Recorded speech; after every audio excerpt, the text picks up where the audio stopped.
जाग्रत स्वप्न सुसुप्त भेदे तुर्या भोग संवित् ज्ञानम जाग्रत स्वप्नो विकल्पाः अविवेको माया सुप्तम् त्रितय भोक्ता वीरेशः। जागृत स्वप्न सुसुप्ति इन तीनों अवस्थाओं को पृथक रूप से जानने से तुरीयावस्था का भी ज्ञान हो जाता है। ज्ञान का बना रहना ही जागृत अवस्था है, विकल्प ही स्वप्न है, अविवेक अर्थात स्वबोध का अभाव मायामय सुसुप्ति है, तीनों का भोक्ता वीरेश कहलाता है।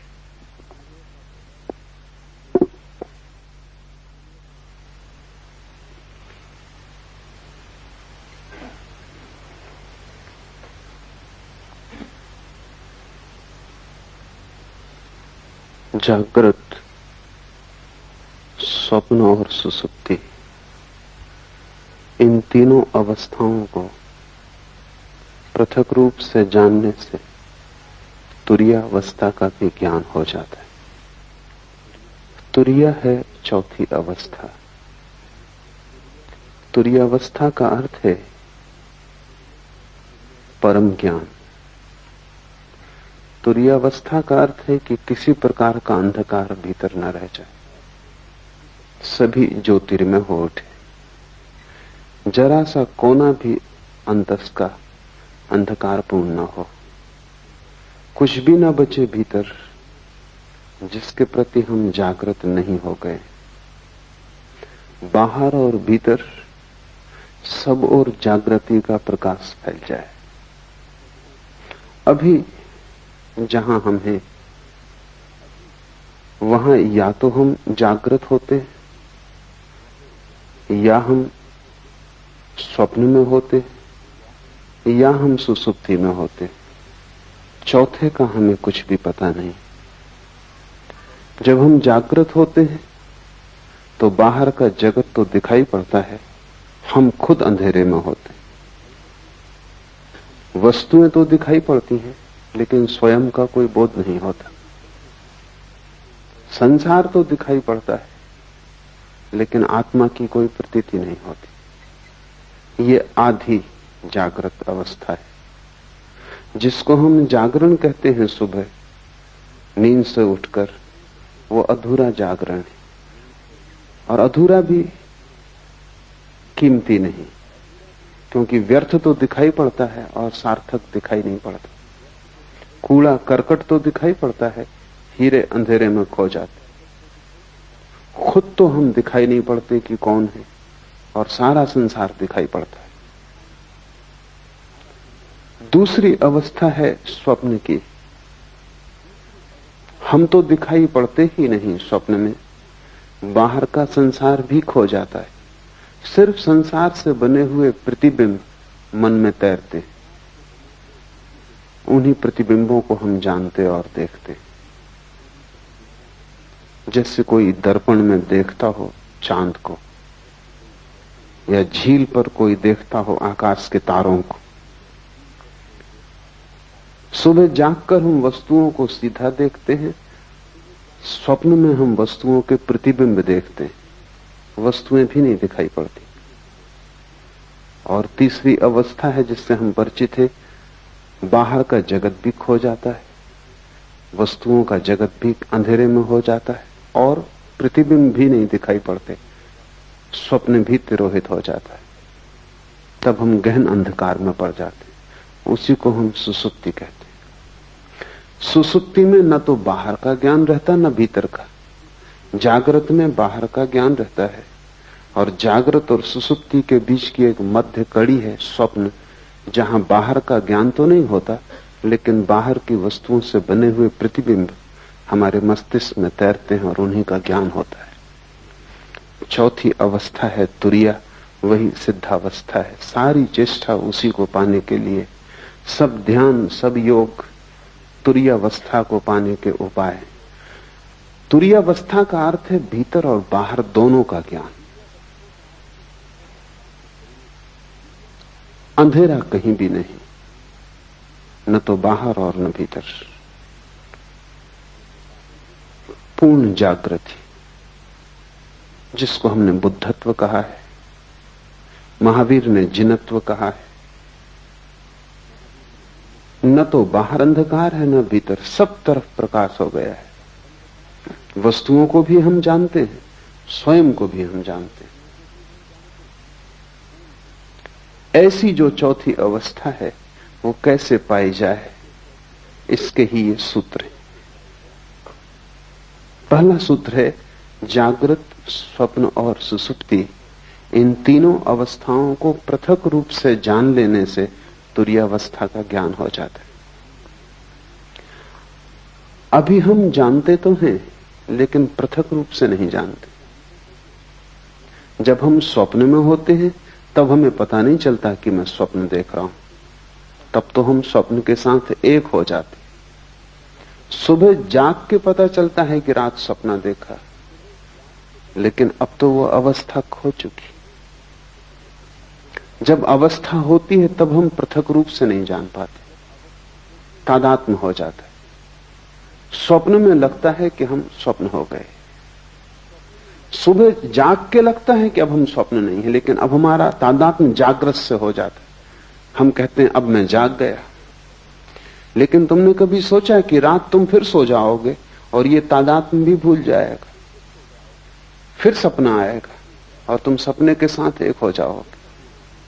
जो भी तुम्हारी आंख पर आ जाता है तुम उसी के साथ एक हो जाते हो, जबकि तुम सभी से पृथक हो।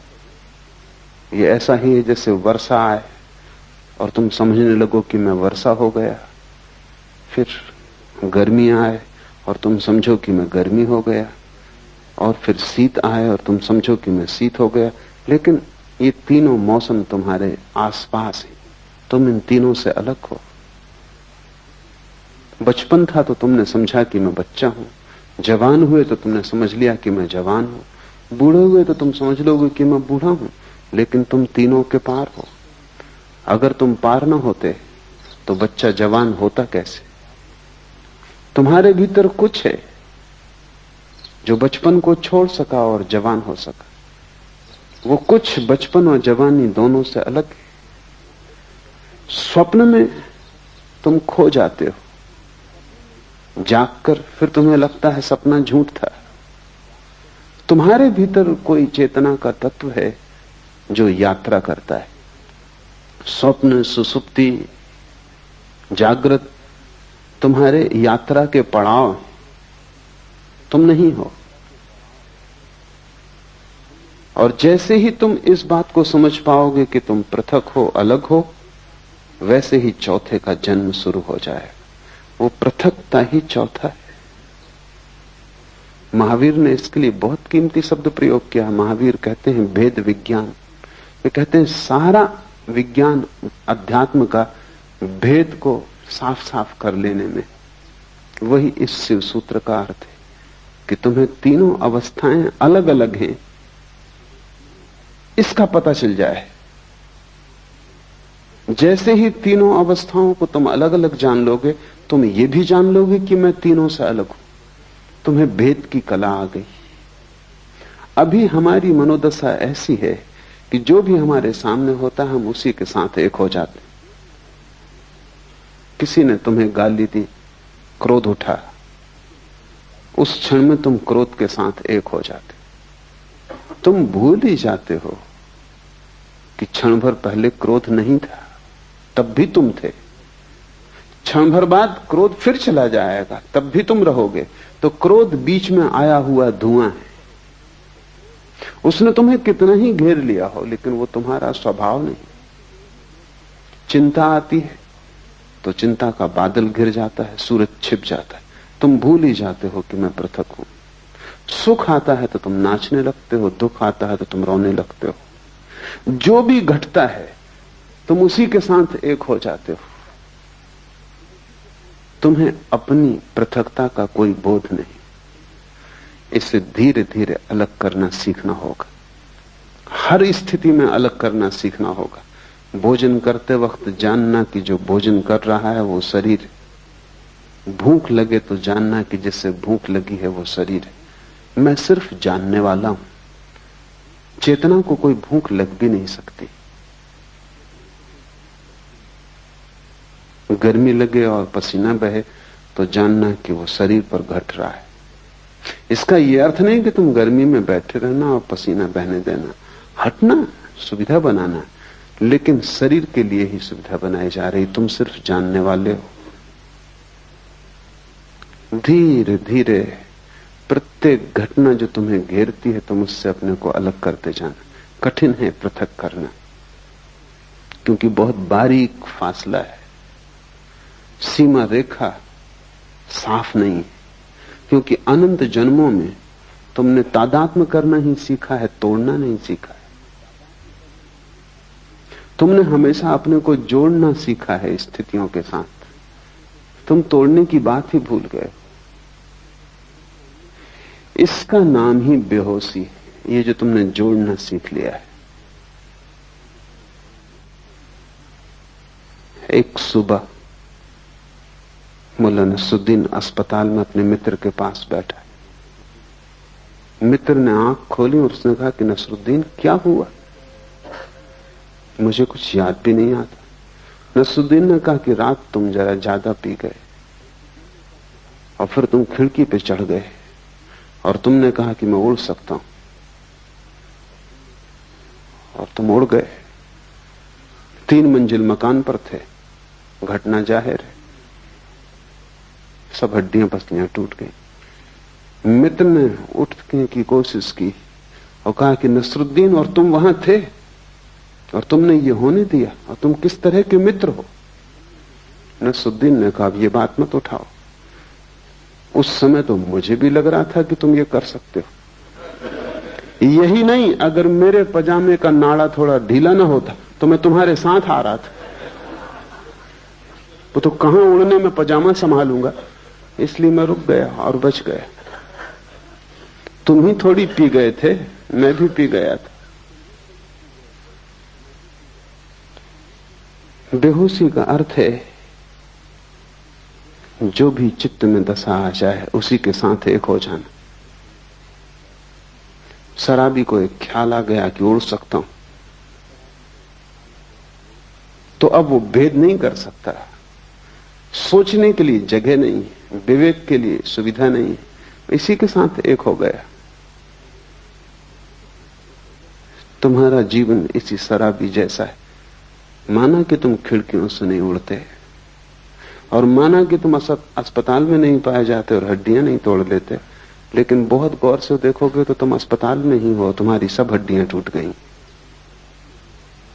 क्योंकि तुम्हारा पूरा जीवन एक रोग है, और उस रोग में सिवाय दुख और पीड़ा के कुछ हाथ आता नहीं। सब जगह तुम गिरे हो, सब जगह तुमने अपने को तोड़ा है, और सारे तोड़ने के पीछे एक ही मूर्छा का सूत्र है कि जो भी घटता है तुम उससे फासला नहीं कर पाते। थोड़े दूर हटो। एक एक कदम लंबी यात्रा है, क्योंकि हजारों लाखों जन्मों में जिसको बनाया है उसको मिटाना भी आसान नहीं होगा,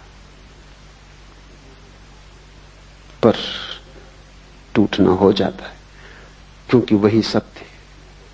तुमने जो भी बना लिया है वो असत्य है। इसलिए हिंदू इसे माया कहते हैं। माया का अर्थ है कि तुम जिस संसार में रहते हो वो झूठ है।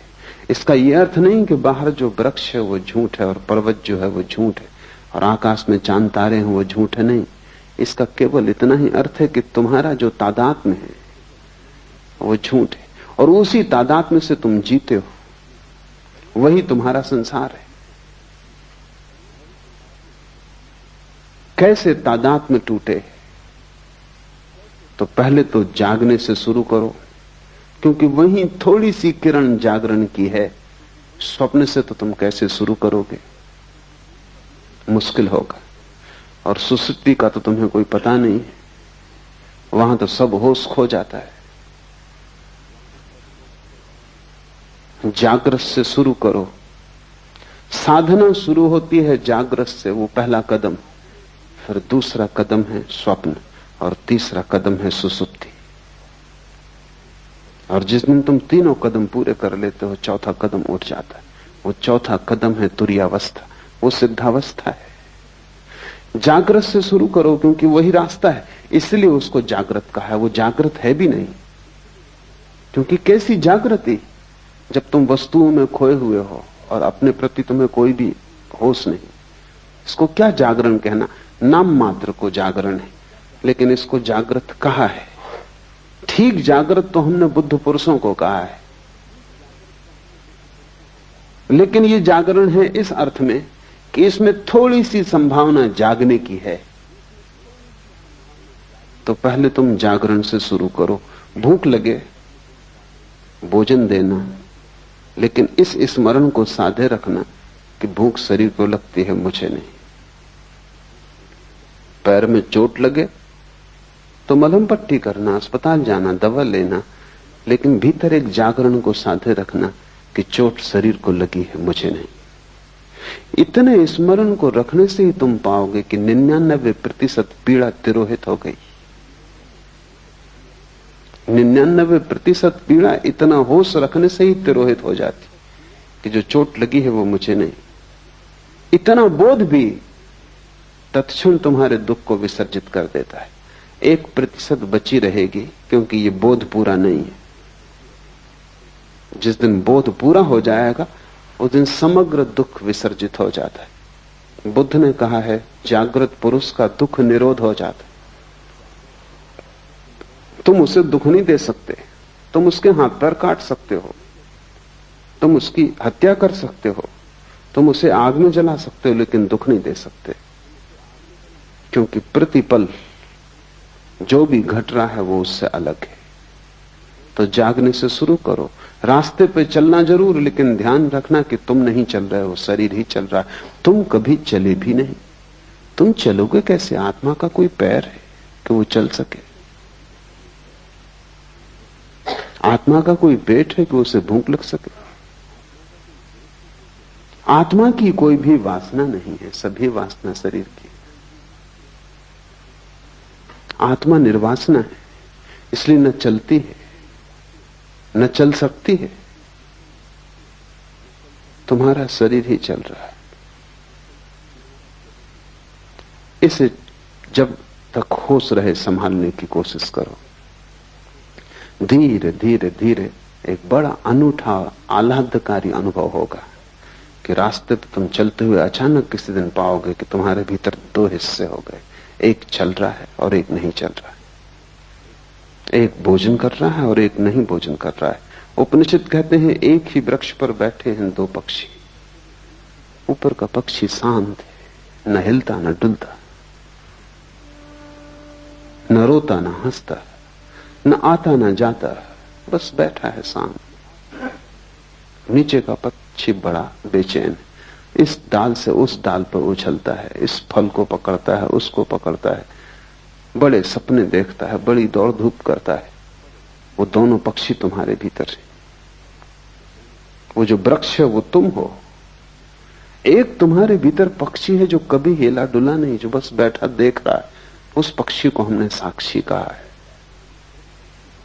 है। जीसस ने कहा है, एक ही बिस्तर पर तुम सोते हो, उसमें एक मरा हुआ है और एक सदा जीवित, और एक सदा से मरा हुआ है और एक सदा जीवित रहेगा। वो बिस्तर तुम ही हो।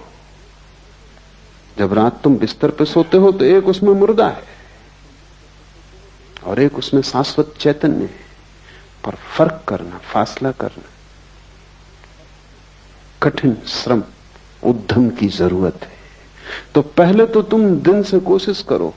सुबह जब उठते हो, जब पहली किरण आती है होश की, तभी से तुम साधने की कोशिश करो।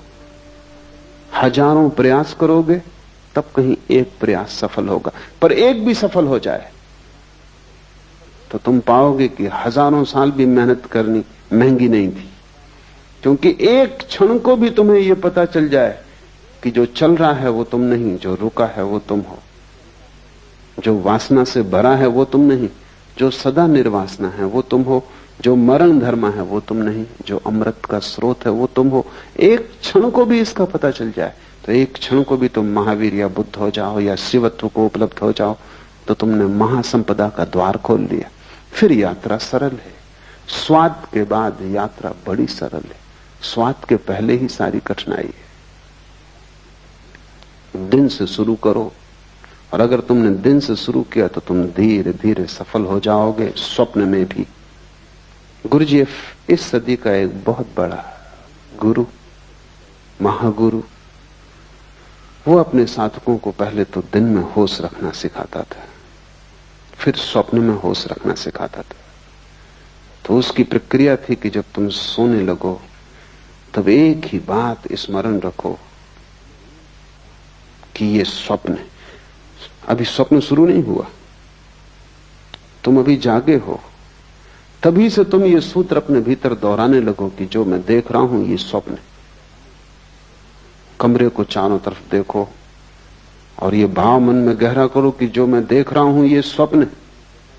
बिस्तर को छुओ और ये भाव गहरा करो कि जो मैं छू रहा हूं ये स्वप्न है। अपने हाथ को ही अपने हाथ से स्पर्श करो और अनुभव करो कि जो मैं छू रहा हूं ये स्वप्न है। ऐसे भाव को करते करते तुम सो जाओ। ये भाव की सतत धारा तुम्हारे भीतर बनी रहेगी। कुछ ही दिनों में तुम पाओगे कि बीच स्वप्न में तुम्हें अचानक याद आ जाता है कि ये स्वप्न है, और जैसे ही याद आता है स्वप्न उसी क्षण टूट जाता है। क्योंकि स्वप्न के चलने के लिए मूर्छा जरूरी है, वो बिना मूर्छा के स्वप्न नहीं चल सकता। बीच स्वप्न में तुम्हें याद आ जाएगा ये स्वप्न है, और स्वप्न टूट जाएगा, और तुम इतने आनंद से भर जाओगे, उस आनंद को तुमने कभी जाना भी नहीं।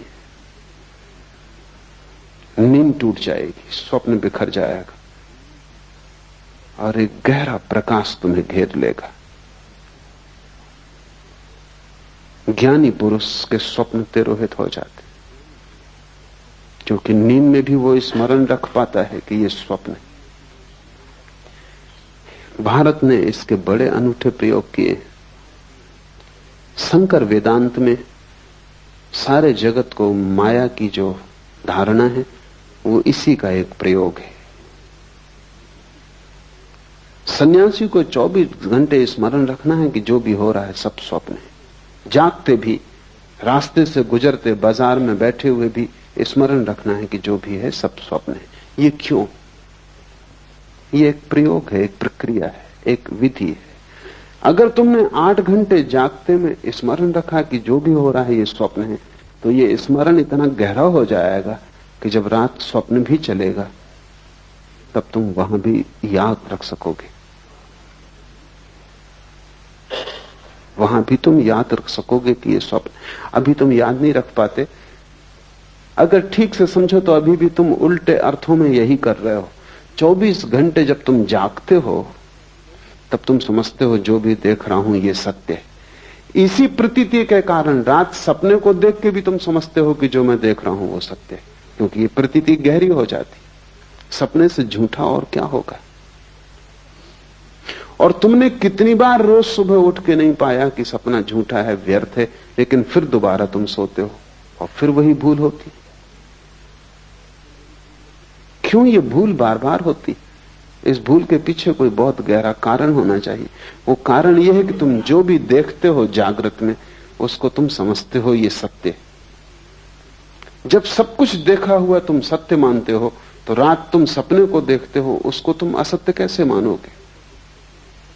उसको भी तुम सत्य मान लेते हो। इससे उल्टा प्रयोग माया का है।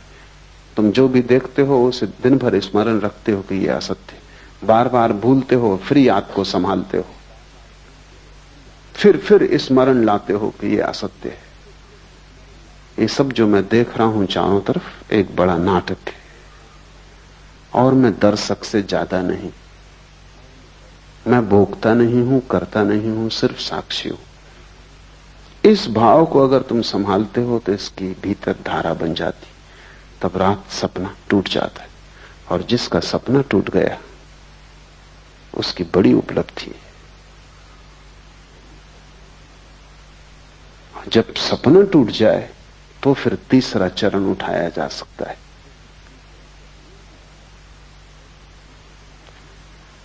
जब सपना टूट जाए तो फिर सुसुप्ति में होश रखने का चरण उठाया जा सकता है। लेकिन तुम्हें अभी बहुत कठिनाई होगी, सीधा उस प्रयोग को करना संभव नहीं, एक एक कदम उठाना पड़े। जब सपना टूट जाता है तब दृश्य कोई भी नहीं रह जाता। दिन में आंख खोल के तुम चलते हो, तुम कितना ही मानो कि जो देख रहे हो वो माया है, तो भी दृश्य तो बचेगा। तुम कितना ही, शंकर भी कितना ही कहते हो कि माया है, तो भी दीवाल से तो निकलेंगे नहीं, निकलेंगे तो दरवाजे से ही। कितना ही कहते हो सब माया है, कंकड़ पत्थर तो नहीं खाएंगे, खाएंगे तो भोजन ही। कितना ही कहते हो माया है, फिर भी तुम होगे तभी बोलेंगे, तुम नहीं होगे तो नहीं बोलेंगे। इसलिए बाहर के जगत के साथ तुम कितनी ही मान्यता को गहन कर लो कि ये माया है, बाहर का जगत तो बना रहेगा, मिट नहीं जाएगा। कोई पत्थर मारेगा फेंक कर तो सिर टूटेगा, खून बहेगा, तुम दुखी मत होगे, तुम पीड़ा नहीं लोगे, तुम कहोगे सब माया है, तुम अपने को दूर रखोगे, लेकिन फिर भी घटना तो घटेगी। लेकिन स्वप्न में एक अनूठी बात है, वो बिल्कुल माया है, इसलिए वहां एक अनूठा प्रयोग हो जाता है। जैसे ही तुम समझते हो कि सपना माया है, सपना खो जाता है, दृश्य विलीन हो जाता है।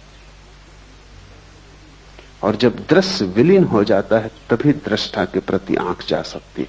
जब तक दृश्य मौजूद रहता है तब तक तुम बाहर ही देखते हो, क्योंकि दृश्य आकर्षित करता रहता है। जब दृश्य खो जाता है, पर्दा खाली हो जाता, पर्दा भी नहीं रह जाता, तब तुम अकेले छूटते हो। इसलिए ध्यानी आंख बंद करके ध्यान करता है, क्योंकि इस संसार को माया कहना एक विधि है। ये संसार वास्तविक है, ये तुम्हारे सोचने पर निर्भर नहीं। अगर ये स्वप्न भी है तो ब्रह्म का है, ये तुम्हारा स्वप्न नहीं है। लेकिन तुम्हारे निजी सपने हैं, वे रात में घटते हैं। इसलिए बड़ी क्रांतिकारी घटना तो तब घटती जब तुम निजी स्वप्न को तोड़ देते हो। आकाश खाली हो जाता है, वहां देखने को कुछ नहीं बचता। नाटक समाप्त हुआ, घर जाने का वक्त आ गया। अब तुम करोगे भी क्या बैठे बैठे? इस घड़ी में अचानक आंख मुड़ती है, क्योंकि बाहर कुछ भी खोजने को नहीं रह जाता, देखने को नहीं रह जाता, सोचने को नहीं रह जाता, कोई दृश्य नहीं बचता। तो जो ऊर्जा दृश्य की तरफ जाती थी वो स्वयं की तरफ मुड़ती। स्वयं की तरफ मुड़ती हुई ऊर्जा ही ध्यान है। और जैसे ही स्वयं की तरफ मुड़ती, तब तुम सुसुप्ति में भी होश रख सकते हो, क्योंकि तुम तो होते हो। संसार नहीं होता सुसुप्ति में, स्वप्न नहीं होता सुसुप्ति में, क्योंकि तुम दोनों को देखने में अटके थे, इसलिए सुसुप्ति में बेहोशी रहती थी। अब तुम्हारी अटक टूट गई, अब दृश्य से तुम्हारा कोई संबंध न रहा। अब दृश्य के बिना भी तुम हो सकते हो। अब दिया जलता है, उसकी दिए को कोई फिक्र नहीं कि दिए के प्रकाश में कोई गुजरता है या नहीं गुजरता। अब तुम्हारा जीवन भीतर की तरफ मुड़ेगा, तब तुम सुसुप्ति में जाग जाओगे। स्वप्न के टूटने पर जो प्रयोग करने का है वो ये है कि जैसे ही स्वप्न टूट जाए, आंख मत खोलना, क्योंकि आंख खोली तो जगत बाहर मौजूद है, फिर दृश्य मिल जाएगा। जब स्वप्न टूट जाए तो आंख मत खोलना, गौर से देखे चले जाना शून्य को। स्वप्न खो गया, जहां स्वप्न था अब वहां स्वप्न नहीं, तुम गौर से उस शून्य को देखे चले जाना। उस शून्य को देखने में ही तुम पाओगे कि तुम्हारी चेतना भीतर की तरफ मुड़ने लगी, अंतर्मुखी हो गई। तब तुम सुसुप्ति में भी जागे रहोगे। यही कृष्ण ने गीता में कहा है कि जब सब सो जाते हैं तब भी योगी जागता है। जो सबके लिए निद्रा है वो योगी के लिए निद्रा नहीं, वो सुसुप्ति में भी जागा हुआ है। और जब तुम तीनों को पृथक पृथक देख लेते हो तब तुम चौथे हो गए, अपने आप चौथे हो गए। तुरी का अर्थ है चौथा, द फोर्थ। उस शब्द का और कोई अर्थ नहीं, उसे कोई शब्द का अर्थ देने की जरूरत भी नहीं है, बस चौथा कहना काफी है, क्योंकि सभी अर्थ उसको बांध लेंगे, सभी शब्दों से बांध लेंगे। सिर्फ इशारा काफी है, क्योंकि वो अनंत है और असीम है। जैसे ही तुम तीन के बाहर हुए तुम परमात्मा हो। इन तीन में तुम प्रविष्ट हो गए हो, इसीलिए संकीर्ण हो गए हो। ये ऐसा ही है जैसे कि तुम खुले आकाश से एक टनल में, एक बोबदे में प्रवेश कर जाओ और बोबदा छोटा होता जाए। इंद्रियों तक आते आते तुम बिल्कुल संकीर्ण हो गए हो। पीछे लौटना है। जैसे जैसे तुम पीछे लौटते हो तुम्हारा आकाश बड़ा होता जाता है। जिस क्षण तुम तीनों के पार अपने को देख लेते हो उस दिन तुम महाकाश हो, उस दिन तुम परमात्मा हो।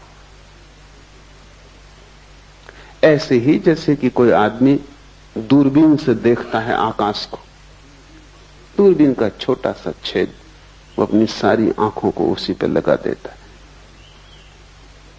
फिर दूरबीन से आंखें हटाता है, तब उसे पता चलता है कि मैं दूरबीन नहीं हूं। तुम भी आंख नहीं हो, लेकिन आंख पर तुम कई जन्मों से टिके हो। तुम कान नहीं हो, लेकिन कान से तुम कई जन्मों से सुन रहे हो। तुम हाथ नहीं हो, लेकिन हाथ से तुम कई जन्मों से छू रहे हो। बस तुम दूरबीन से बंध गए हो। तुम्हारी हालत वैसी हो गई जैसे किसी वैज्ञानिक को दूरबीन बंध गई हो। अब वो दूरबीन को आंख से बांधे हुए घूम रहा है। तुम उसको कितना ही कहो कि दूरबीन उतार के रखो, ये तुम नहीं हो, पर वो दूरबीन से ही देख सकता है और भूल ही गया है। ये विस्मृति है।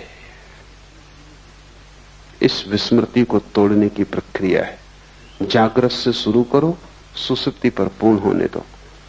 जागृत, स्वप्न और सुसुप्ति, इन तीनों अवस्थाओं को पृथक रूप से जानने से तुरीय अवस्था का भी ज्ञान हो जाता है। इसे शुरू करो और धीरे धीरे बढ़ते जाओ। जिस दिन तुम्हें गहरी नींद में होश रह जाए उस दिन जान लेना तुम में, बुद्ध में, महावीर में, शिव में अब कोई अंतर न रहा। लेकिन तुम उल्टा ही काम कर रहे हो। तुम जागरण में भी ठीक जागे हुए नहीं हो तो तुम सुसुप्ति में कैसे जागोगे? तुम यहां भी सोए हुए हो। तुम्हारा जागरण नाम मात्र को है। तुम्हें भ्रम पैदा होता है कि तुम जागे हो क्योंकि तुम काम चलाओ, काम निपटा लेते हो। साइकिल चला लेते हो, तुम सोचते हो तुम जागे हुए हो। कार चला लेते हो, तुम सोचते हो तुम जागे हुए हो। लेकिन तुमने कभी ख्याल किया कि ये सब ऑटोमेटिक हो गया है, यंत्रवत हो गया है। साइकिल चलाने वाला सोचता भी नहीं कि अब बाएं मुड़ना है, अब दाएं मुड़ना है। वो अपने मन में लगा रहता है।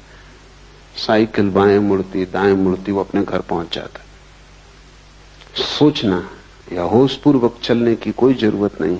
सब यंत्रवत हो गया है, आदत हो गई। वो घर पहुंच ही जाता है। कार चलाने वाला चलाता जाता है, कोई जरूरत नहीं है उसको कि वो जागे। हम सब की जिंदगी एक रूटीन, एक बंधी हुई लीक पर घूमने लगती। जैसे कोल्हू के बैल चलते हैं ऐसे हम चलने लगते। उसी लीक पर रोज चलते हैं। किसी की लीक थोड़ी बड़ी, किसी की थोड़ी छोटी, किसी की थोड़ी सुंदर, किसी की थोड़ी कुरूप, लेकिन लीक होने में कोई फर्क नहीं है। तुम्हारी जिंदगी एक कोल्हू के बैल की भांति है।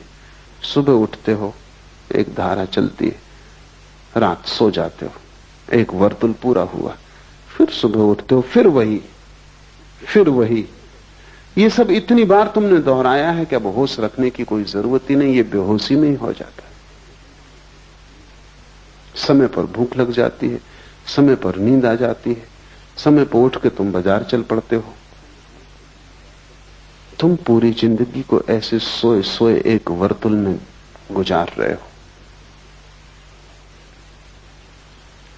कब जागोगे? कब एक झटका दोगे अपने को? कब इस लीक से उठोगे? कब कहोगे कि मैं कोल्हू का बैल होने को राजी नहीं हूं?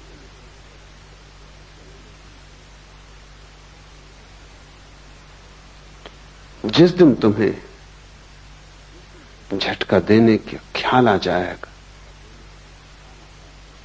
उसी दिन से परमात्मा की यात्रा शुरू हो जाती। मंदिर जाने से तुम धार्मिक नहीं होते, क्योंकि वो भी तुम्हारी कोल्हू की लीक का हिस्सा है।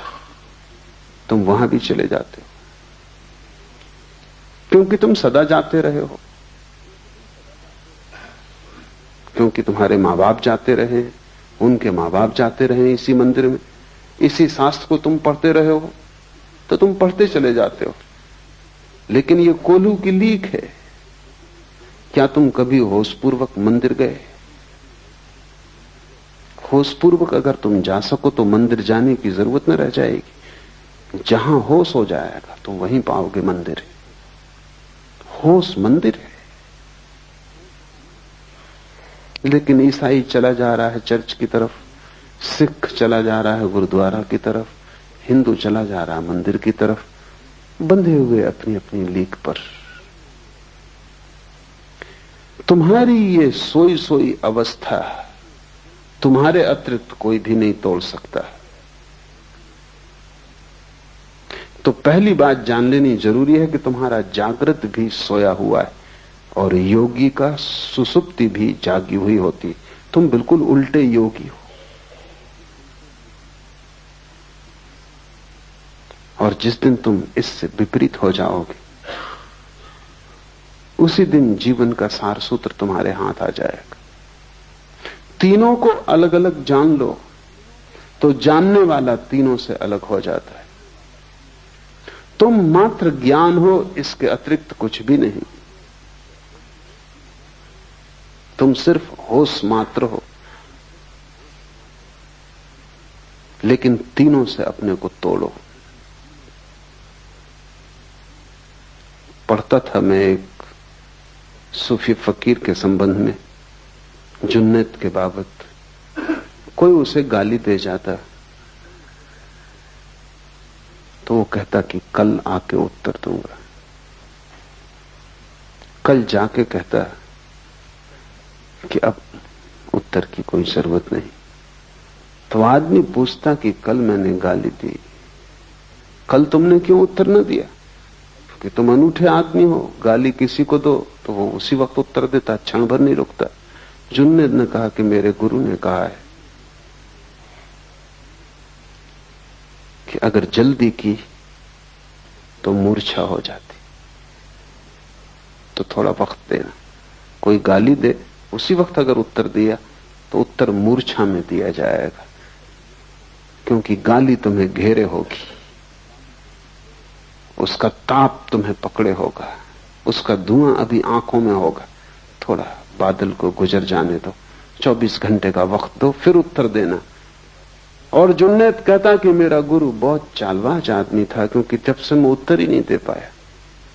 24 घंटा कोई रुक जाए क्रोध करने को तो तुम सोचते हो क्रोध कर पाएगा? 24 मिनट भी रुक जाए तो क्रोध असंभव है, 24 सेकंड रुक जाए तो क्रोध असंभव है। सच तो यह है कि 1 सेकंड भी अगर रुक जाए और देख ले तो क्रोध असंभव है। लेकिन तुम रुकते ही नहीं। उधर किसी ने गाली दी, जैसे किसी ने बिजली का बटन दबाया, इधर तुम्हारा पंखा चला।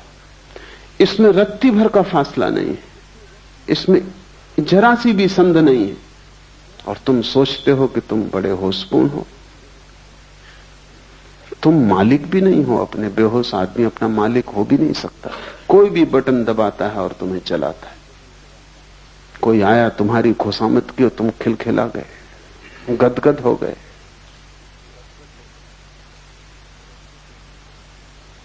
किसी ने तुम्हारा अपमान किया और तुम आंसुओं से भर गए। तुम मालिक हो अपने, या हर कोई तुम्हें चलाता है? और जो तुम्हें चला रहे हैं वो भी अपने मालिक नहीं, तुम गुलामों के गुलाम हो। और बड़ा मजा है कि सब एक दूसरे को चलाने में कुशल है और उनमें से एक भी होश में नहीं। इससे बड़ा और कोई अपमान नहीं हो सकता आत्मा का कि हर कोई तुम्हें चलाता है। मुल्ला नसरुद्दीन एक दफ्तर में काम करता था। सभी नाराज थे उसके काम से, क्योंकि काम तो कुछ था ही नहीं। या तो वो सोया रहता या झपकी खाता रहता। आखिर दफ्तर के लोग परेशान इतने हो गए कि धीरे धीरे लोगों ने उसको कहना भी शुरू कर दिया। मालिक ने भी कहा, डांटा डपटा भी, लेकिन उसमें कुछ फर्क ना हुआ। इतना अपमान और इस उपद्रव के कारण उसने इस्तीफा दिया। बदलना तो मुश्किल था, इस्तीफा देना आसान था। बहुत से लोग जो संसार से भागते हैं सन्यास की तरफ, वो इस्तीफा दे रहे हैं। बदलना तो मुश्किल है, इस्तीफा देना सदा आसान। उसने इस्तीफा दिया। सारा दफ्तर प्रसन्न हुआ इस्तीफे से। लोग इतने प्रसन्न हो गए कि मालिक ने कहा कि अब वो जब अपनी तरफ से जा रहा है तो विदाई समारोह करना उचित है। और हम इतने परेशान थे इससे, और ये छोड़ रहा है, और छुड़ाने का कोई उपाय नहीं था। एक बोझ हो गया था, इसलिए ठीक से, सच में ही खुश थे वो, इसलिए विदाई समारोह काफी अच्छी तरह आयोजित किया। मिठाई, खाना पीना सब इकट्ठे हुए। नसरुद्दीन बड़ा हैरान हुआ, और सभी ने दो दो शब्द उसकी प्रशंसा में भी कहे। क्योंकि विदाई के वक्त नसरुद्दीन खड़ा हुआ गदगद, आंख से आंसू झर रहे हैं। उसने कहा, मैं अपना इस्तीफा वापस ले।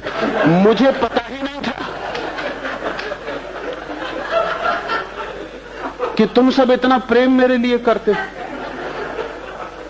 अब इस जीवन में यहां से जाने का कोई कारण नहीं।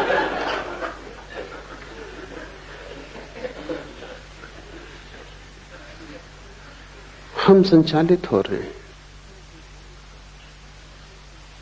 और अक्सर यह होता है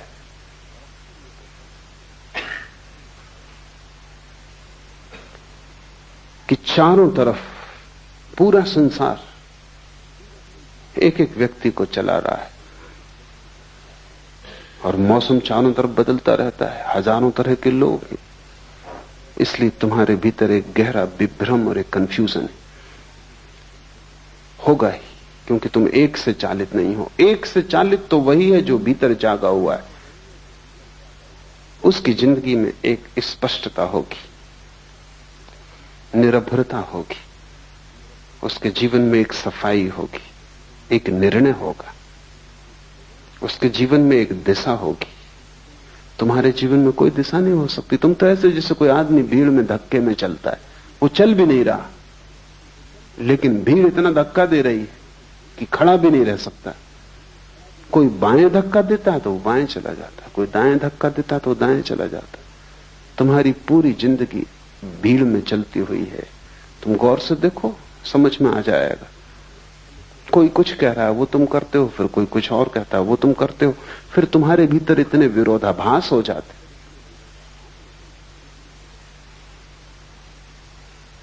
एक आदमी मेरे परिचित हैं, चोट लग गई थी, थोड़ी सी चोट थी, रिक्शा उलट गया था,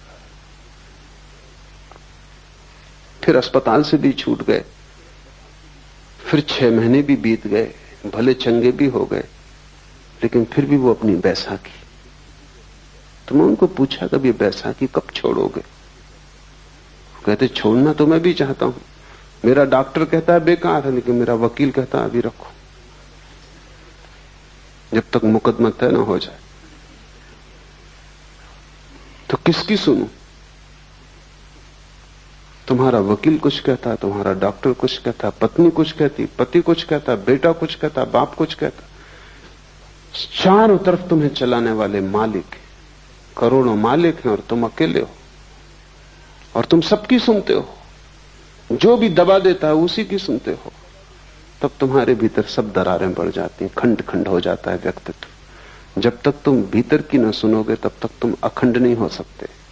मैं सन्यासी उसे कहता हूं जिसने भीतर की आवाज सुननी शुरू कर दी, और जब वो भीतर की आवाज पर सब दांव लगाने को राजी है। लेकिन भीतर की आवाज तुम्हें समझ में भी ना आएगी जब तक तुम बेहोश हो। तब तक अगर तुमने भीतर की आवाज समझी भी कि भीतर की है तो वो भीतर की ना होगी, वो भी बाहर की आवाज होगी। बेहोश आदमी को भीतर की आवाज का क्या पता। नहीं तो दिल्ली में बैठे सभी राजनीतिक अंतरात्मा की आवाज की बात करते हैं। इंदिरा, गिरी, अंतरात्मा की आवाज। अंतरात्मा का पता कैसे सोए हुए आदमी को? कौन सी आवाज अंतरात्मा की तुम्हें कैसे पता? जो भी आवाज तुम्हारी वासनाओं को तृप्त करती मालूम पड़ती, अंतर्वासना की आवाज, उसे तुम अंतरात्मा की आवाज कहते हो।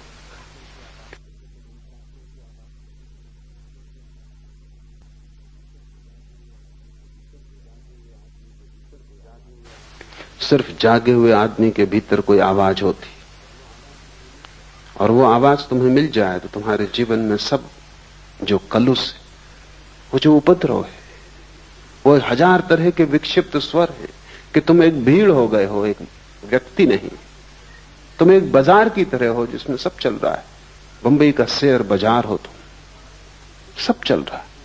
कुछ समझ में नहीं आता। कोई नए आदमी को तो समझ में ना आया कि तुम क्या हो। कोई कुछ चिल्ला रहा है, कोई कुछ चिल्ला रहा है, सब तरह की आवाजें। तुम्हारी आवाज बिल्कुल खो गई है। तुरीय अवस्था का अर्थ है आत्मा को पहचानना, और इन 3 से तुम अपने को तोड़ो तो ही तुम आत्मा को पहचान सकोगे। छोटे छोटे प्रयोग शुरू करो। क्रोध आए, रुको, जल्दी क्या है? घृणा आए, थोड़ा रुको, थोड़ा संधि काल चाहिए। तभी उत्तर दो जबकि तुम होश में आ जाओ। उसके पहले उत्तर मत दो। और तुम पाओगे तुम्हारी जिंदगी से पाप खोना शुरू हो गया, गलत अपने आप विसर्जित होने लगा।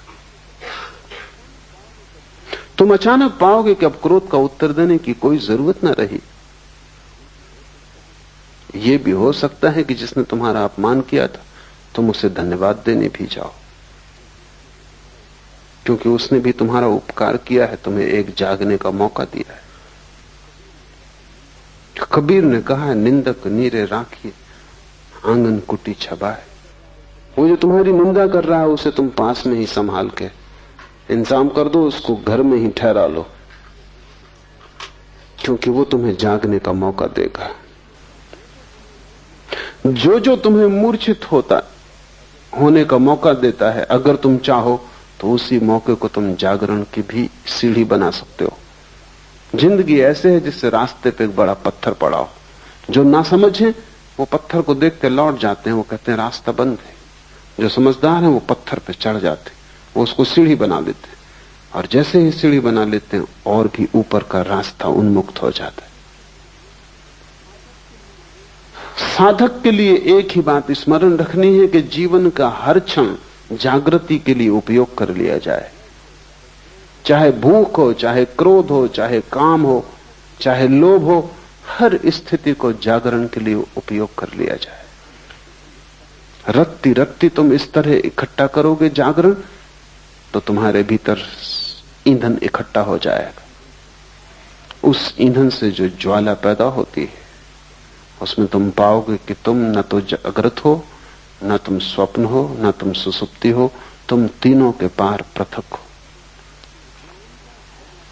ज्ञान का बना रहना ही जागृत अवस्था है। बाहर की वस्तुओं के ज्ञान का बना रहना जागृत अवस्था है। विकल्प ही स्वप्न है। मन में विचारों का तंतुजाल, विकल्पों का, कल्पनाओं का फैलाव स्वप्न है। अविवेक अर्थात स्वबोध का अभाव सुसुप्ति है। ये 3 अवस्थाएं हैं जिनमें हम गुजरते हैं। लेकिन जब हम एक से गुजरते हैं तो हम उसी के साथ एक हो जाते हैं। जब हम दूसरे में पहुंचते हैं तो हम दूसरे के साथ एक हो जाते हैं। जब हम तीसरे में पहुंचते हैं तो तीसरे के साथ एक हो जाते हैं। इसलिए हम तीनों को अलग अलग नहीं देख पाते। अलग देखने के लिए थोड़ा फासला चाहिए, परिपेक्ष चाहिए। अलग देखने के लिए थोड़ी सी जगह चाहिए। तुम्हारे और जिसे तुम देखते हो दोनों के बीच में थोड़ा रिक्त स्थान चाहिए। तुम आईने में भी अगर बिल्कुल सिर लगा के खड़े हो जाओ तो अपना प्रतिबिंब न देख पाओगे, थोड़ी दूरी चाहिए। और तुम इतने निकट खड़े हो जाते हो जागृत के, स्वप्न के, सुसुप्ति के, कि तुम बिल्कुल एक ही हो जाते हो। तुम उसी के रंग में रंग जाते हो। और ये दूसरे के रंग में रंग जाने की आदत हमारी इतनी गहन हो गई है कि हमें पता भी नहीं चलता, और इसका शोषण किया जाता है। अगर तुम हिंदू हो और तुमसे कहा जाए कि मस्जिद खड़ी, इसमें आग लगा दो, तुम 1000 बार सोचोगे, विचार करोगे कि ये क्या उचित है। और मस्जिद भी उसी परमात्मा के लिए समर्पित है। ढंग होगा और सीढ़ी का रंग होगा और रास्ते की व्यवस्था होगी और, लेकिन मंजिल वही है। लेकिन हिंदुओं की एक भीड़ मंदिर मस्जिद को आग लगाने जा रही हो, तुम उस भीड़ में हो, तब तुम नहीं सोचते, क्योंकि तुम भीड़ के रंग में रंग जाते। तब तुम मस्जिद को जला दोगे। और बाद में कोई अगर तुमसे पूछेगा कि तुम ये कैसे कर सके, तो तुम भी सोचोगे और कहोगे कि आश्चर्य है कि मैं कैसे कर सका। अकेले तुम ये ना कर पाते, लेकिन भीड़ में तुम क्यों खो गए? क्योंकि खोने की तुम्हारी आदत है। कोई मुसलमान इतना बुरा नहीं है अकेले में जितना भीड़ के साथ बुरा होता है। कोई हिंदू इतना बुरा नहीं है अकेले में जितना भीड़ के साथ बुरा होता है। किसी अकेले आदमी ने इतने पाप नहीं किए जितने भीड़ ने पाप किए। क्यों? क्योंकि भीड़ तुम्हें रंग देती, तुम भीड़ के रंग में एक हो जाते। अगर भीड़ क्रोध से भरी है, तुम अचानक पाते हो तुम्हारे भीतर क्रोध जग रहा है। अगर भीड़ रो रही है, चीख रही, चिल्ला रही, तो तुम रोने, चीखने, चिल्लाने लगते हो। अगर भीड़ प्रसन्न है, तुम अपना दुख भूल जाते हो और प्रसन्न हो जाते हो। ख्याल करो, तुम किसी के घर गए हो, कोई मर गया है, वहां अनेक लोग रो रहे हैं, अचानक तुम पाते हो तुम्हारे भीतर भी रुदन उठा आ रहा है। शायद तुम सोचते होगे कि तुम बड़े करुणावान हो, शायद तुम सोचते हो कि तुम बड़ी दया और प्रेम से भरे हुए व्यक्ति हो, शायद तुम सोचते हो कि सहानुभूति के कारण ये आंसू आ रहे हैं, तो तुम गलती में हो। क्योंकि घर भी तुमने ये खबर सुनी थी कि वो आदमी मर गया, तब तुम्हें कुछ भी ना हुआ था, क्योंकि तुम अकेले थे। तब तुमने सोचा होगा कि ठीक है, मरना जीना लगा ही रहता है।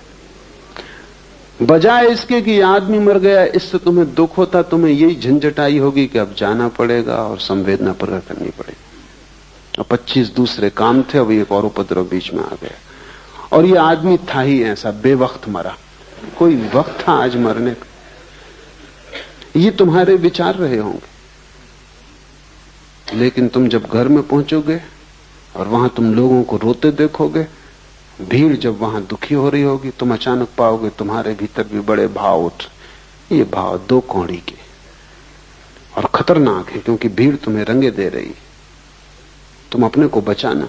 ऐसी सहानुभूति किसी मतलब की नहीं जो भीड़ से आती हो, जो तुम्हारे हृदय से ना आती हो। तुमने देखा कि दुखी, बेचैन, परेशान लोग भी होली के हुल्लड़ में बड़े आनंदित दिखाई पड़ने लगते। वो भी नाचने गाने लगते, गुलाल उड़ाने लगते। जिनकी जिंदगी में गुलाल बिल्कुल भी नहीं है और जिनकी जिंदगी में कभी कोई खुशी, कोई गीत नहीं देखा गया, अचानक रास्तों पर रंग फेंक रहे। हुआ क्या इनको?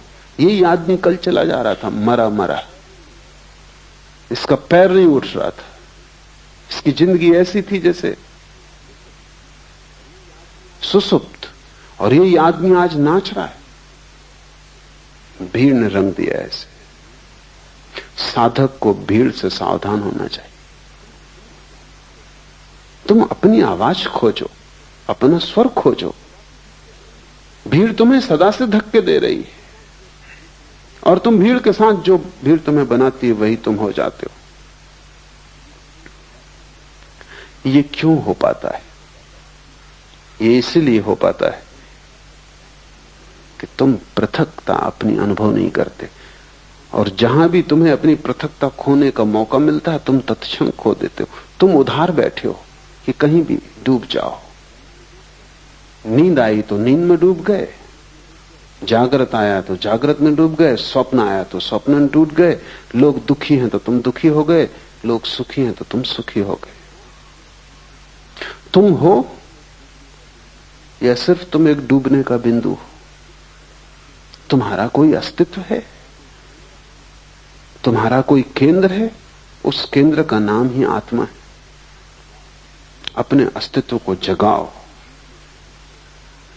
डूबने से बचो। इसलिए सारे धर्म शराब के विरोध में। शराब में ऐसी कोई खराबी नहीं, लेकिन सभी धर्म विरोध में। कारण कुल इतना ही है कि वो डूबने का रास्ता है। सभी धर्म जगाने के पक्ष में, और जो आदमी शराब पी रहा है वो डूब रहा है। जो जो चीजें डुबाती हैं तुम्हें, जिन जिन चीजों से तुम और भी ज्यादा मूर्छित होते हो, तुम वैसे ही काफी मूर्छित हो। रत्ती भर तुम में जरा सा होश है, तुम उसी को भी खोने के लिए तैयार रहते हो। और आश्चर्य की बात तो यह है कि जब भी तुम उसे खो देते हो तभी तुम प्रसन्न होते हो। तुम जैसा मूल खोजना असंभव है, क्योंकि जब तुम उसे खो देते हो तभी तुम कहते हो कि बड़ा आनंद है। क्यों? क्योंकि वो जो थोड़ा सा होश है वो तुम्हें जिंदगी की समस्याओं को देखने में सहायता देता है। वो तुम्हें जिंदगी के प्रति चैतन्य बनाता है और चिंता से भरता है। वो तुम्हें होश से भरता है कि तुम होश में नहीं हो। वो जो छोटा सा तुम्हारे भीतर किरण है वो तुम्हारे अंधकार को प्रकट करती, जो कि गहन है। तुम उस किरण को भी बुझा देना चाहते हो कि न रहेगी किरण, न रहेगा बांस, न बजेगी बांसुरी। न रहेगी किरण, न अंधेरे का पता चलेगा।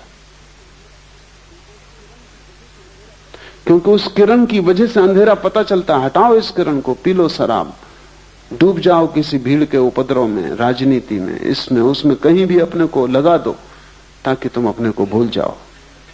पश्चिम के मनोवैज्ञानिक लोगों को कहते हैं कि तुम अगर अपने को भुला सको तो ही तुम स्वस्थ रह सकोगे, और पूरब के धर्म गुरुओं ने कहा है कि तुम अपने को जगा सको तो ही तुम स्वस्थ हो सकोगे। बड़ी उल्टी बातें, लेकिन दोनों बातें सार्थक हैं। पश्चिम का मनोवैज्ञानिक तुम जैसे हो उसको स्वीकार करता है। तुम जैसे हो ऐसे ही तुम रह सको, जी सको, किसी तरह गुजार सको जिंदगी, उसमें सहायता पहुंचाता है। वो ठीक कह रहा है। वो कह रहा है किसी तरह अपने को बुला दो। ज्यादा चैतन्य खतरनाक है, क्योंकि तुम चिंता से भर जाओगे, क्योंकि तब तुम्हें सब चीजें दिखाई पड़नी शुरू हो जाएंगी और कुछ भी ठीक नहीं है इस जिंदगी में, सब गड़बड़ है, सब अस्त व्यस्त है। तो बेहतर तुम आंख बंद कर लो, प्रसन्न रहो। क्या जरूरत है इस सारे समस्या को देखने की? लेकिन पूरब के धर्मगुरु तुम्हें स्वीकार नहीं करते। वो कहते हैं तुम तो रुग्ण हो, तुम तो विक्षिप्त हो ही, तुम्हें पहले शांति की जरूरत नहीं है। कोई चिंता नहीं अगर चिंता बढ़े और तुम्हारे भीतर बेचैनी आए, कोई हर्ज नहीं, क्योंकि उसी के द्वारा तुम बदलोगे, क्रांति होगी। ये तो ऐसा है जैसे एक आदमी कैंसर से पड़ा है और हम कुछ भी नहीं कर सकते, तो हम उसको मार्फिया देते हैं कि तुम अपना आराम से तो पड़े रहो। लेकिन पूरब के धर्मगुरु कहते हैं मार्फिया से जीवन क्रांति नहीं होती। जगाओ, रूपांतरण हो सकता है। और आदमी जैसा है ये उसकी अंतिम अवस्था नहीं, ये उसकी प्रथम अवस्था तक नहीं। ये तो यात्रा के बिल्कुल बाहर ही खड़ा है, द्वार के। अभी इसने भीतर प्रवेश भी नहीं किया। महा आनंद की संभावना है। लेकिन तुम जैसे हो सोए, इससे महा आनंद नहीं होगा। सुख और आनंद का फर्क समझ लो। सुख उस अवस्था का नाम है जब तुम्हारे भीतर जो छोटी सी किरण जाग गई है वो भी सो जाती, तब तुम्हें कोई दुख पता नहीं चलता। आनंद उस अवस्था का नाम है जब तुम्हारे भीतर जो छोटी सी किरण है वो महासूर्य हो जाती और अंधकार पूरा खो जाता है। सुख नकारात्मक निगेटिव है, दुख का पता न चलना। तुम्हारे सिर में दर्द है, एस्प्रो की टिकिया सुख है, आनंद नहीं, क्योंकि एस्प्रो की टिकिया तुम्हें सिर्फ दर्द पता नहीं चलने देती, वो तुम्हें बेहोशी दे देती। तुम बीमार हो, तुम परेशान हो, जिंदगी चिंता से भरी है, तुम शराब पी लेते हो, फिर सब ठीक है। दुखी शराबी जाता है शराब घर की तरफ, लौटता है नाचता गाता। तुम्हारी जो छोटी सी प्रकाश की किरण है, उसे खोकर तुम सुख खरीदते हो, उससे तुम्हें आनंद कभी भी ना मिलेगा, क्योंकि सुख सिर्फ दुख का भूल जाना है, विस्मरण, और आनंद आत्मा का स्मरण है, वो भूल जाना नहीं है, वो पूरी स्मृति है। कबीर ने उसे सुरति कहा है, वो पूर्ण स्मरण है। ये सूत्र तुम्हें पूर्ण स्मरण की तरफ ले जाएंगे। तो ध्यान रखना, जो चीज बेहोश करती हो उससे बचना। और बेहोश करने के इतने सुगम उपाय हैं कि तुम्हें पता भी नहीं, तुम उनमें इतने ज्यादा ग्रस्त हो गए हो कि तुम्हें ख्याल भी नहीं। एक आदमी खाने के पीछे पागल है, वो खाता ही रहता है, तुम्हें ख्याल नहीं है कि वो खाने से शराब का उपयोग कर रहा है। ज्यादा भोजन निद्रा लाता है, ज्यादा भोजन सुसुप्ति देता है। इसलिए अगर किसी दिन तुमने उपवास किया तो रात तुम सो ना सकोगे, क्योंकि भोजन की एक अपनी तंद्रा है। तो जो आदमी 24 घंटे खाने में लगा है, वो खाने के माध्यम से बेहोशी खोज रहा है। एक आदमी महत्वाकांक्षा की यात्रा में लगा है, वो कहता है कि जब तक करोड़ रुपए न हो तब तक मैं रुकने वाला नहीं। तब तक वो दीवाने की तरह लगा है, सुबह हो, रात हो, दिन हो, अंधेरा हो, उजेला हो, कुछ फिक्र नहीं। उसके मन में एक गणित चल रहा है, 1 करोड़। उस एक गणित के प्रति समर्पित है, उसे कोई चिंता नहीं घेरती, उसे कोई चिंता नहीं, बस उसको 1 करोड़।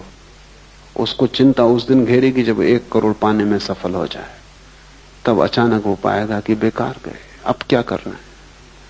मैंने सुना है एक पागलखाने में 3 आदमी बंद थे, एक ही कोठरी में, क्योंकि एक ही साथ पागल हुए थे, तीनों पुराने साथी थे, एक दूसरे को रंग दिया होगा।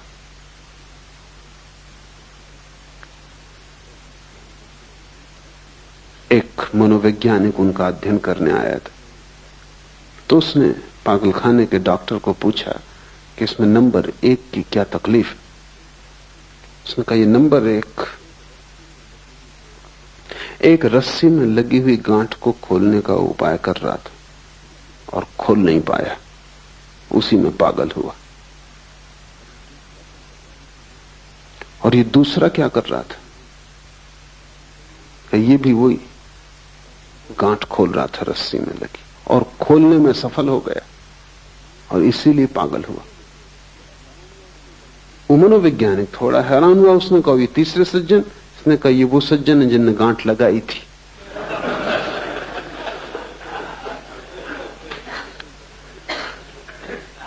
कोई गांठ लगा रहा है, कोई गांठ खोल रहा है, कोई सफल हो जाता है, कोई असफल हो जाता है, इससे कोई फर्क नहीं पड़ता, सब पागल हो जाते। लेकिन लोग गांठ लगाने खोलने में उलझे क्यों हैं? अपने से बचने के लिए। स्वयं से बचने की तरकीबें, नहीं तो स्वयं का सामना करना पड़ेगा। न कोई महत्वाकांक्षा है, न दिल्ली जाना है, न कोई राजनीति करनी है, न कोई चुनाव लड़ना है, न धन कमाने का कोई पागलपन है। फिर आप अपने से कैसे बचोगे? फिर कहीं ना कहीं खुद से मिलना हो जाएगा। वो भय कि कहीं खुद से मिलना ना हो जाए, उससे हाथ पैर कपते। तुम सुनते हो बहुत कि आत्मा को जानो, लेकिन अगर तुम खुद को समझोगे तो तुम आत्मा को जानने से बचने के सब उपाय करते हो। कहते हैं बुद्ध पुरुष कि आत्मा को जानने से महा आनंद की वर्षा होती, अमृत बरसता है। कबीर कहते हैं कि बादल गरजते हैं अमृत के और अमृत बरसता है। लेकिन ये घटना बहुत अंत में घटती, पहले तो बहुत दुख से गुजरना पड़ता है। क्योंकि तुमने जितने धोखे दिए हैं जिंदगी में, अनंत जन्मों में, उन सब धोखों को तोड़ना पड़ेगा। और हर धोखे के तोड़ने में दुख होता है, हर धोखे को तोड़ने में दुख होता है, क्योंकि धोखे ने एक मधुरता दी थी, एक नींद दी थी, एक बेहोशी दी थी। अब उसको तोड़ो, और बिना उनको तोड़े तुम पहुंच ना पाओगे उस जगह जहां आकाश अमृत के बादलों से भर जाता है और जहां आनंद की वर्षा होती। वो बीच का मार्ग ही तपश्चर्या है। जागने से शुरू करो तुम्हारे तप को, फिर स्वप्न में ले जाओ, फिर सुसुप्ति में ले जाओ। विकल्प स्वप्न है, चित्त का विकल्पों से भरे रहना स्वप्न की दशा है। तो ये मत सोचना कि तुम रात में ही सपना देखते हो, तुम दिन में भी देखते रहते हो। जरूरी नहीं कि तुम यहां बैठे हो तो तुम यहां बैठे हो सकता है तुम मुझे सुन भी रहे हो और सपना भी देख रहे हो।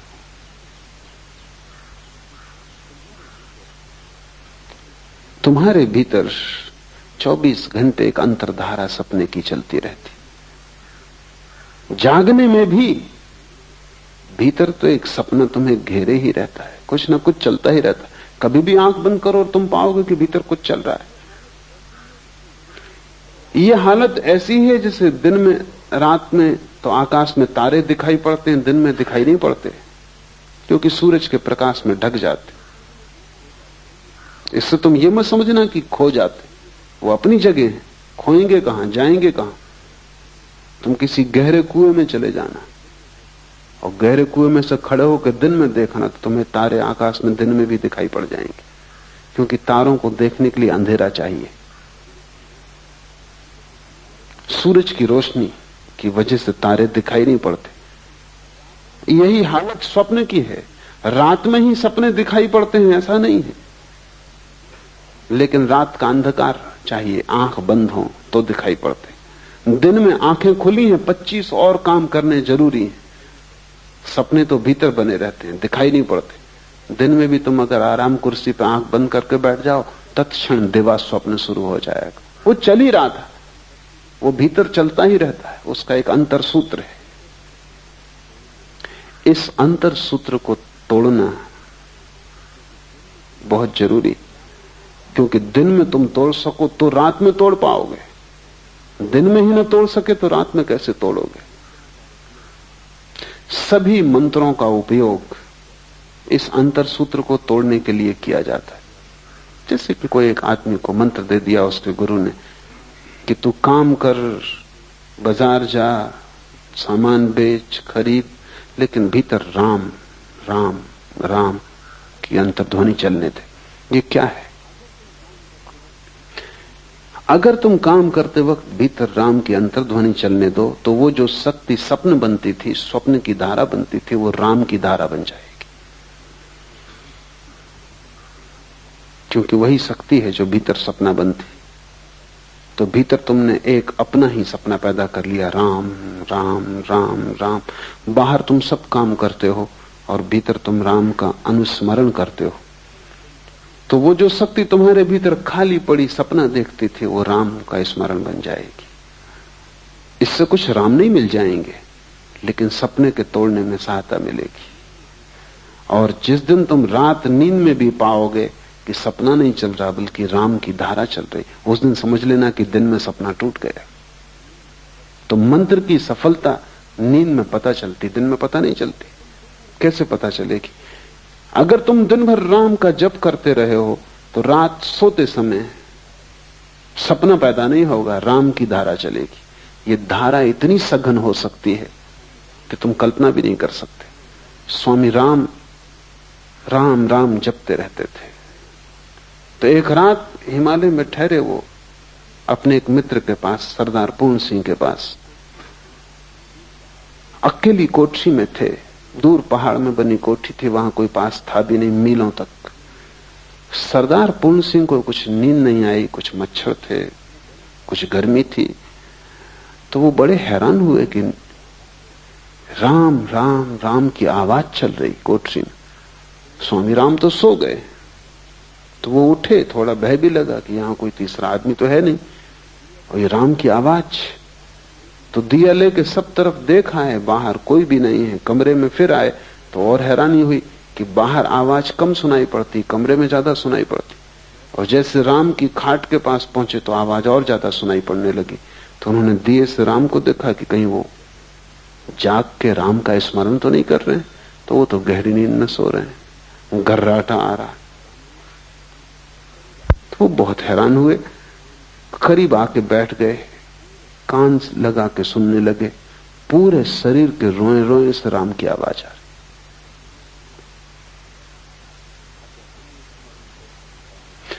अगर अनुस्मरण बहुत गहरा हो जाए तो यह घटना घटती, क्योंकि सपने में बड़ी ऊर्जा नष्ट हो रही। तुम्हारे सपने मुफ्त तुम्हें नहीं मिले, उनमें है कुछ भी नहीं, लेकिन कीमत बहुत चुकानी पड़ी, क्योंकि रात भर तुम सपना देखते हो। अभी सपने पर बड़ी वैज्ञानिक शोध होती है। तो वैज्ञानिक कहते हैं कि रात में हर आदमी, साधारण स्वस्थ आदमी, कम से कम 8 सपने देखता है। और एक सपने का अंतराल करीब करीब 15 मिनट का होता है। एक सपना 15 मिनट।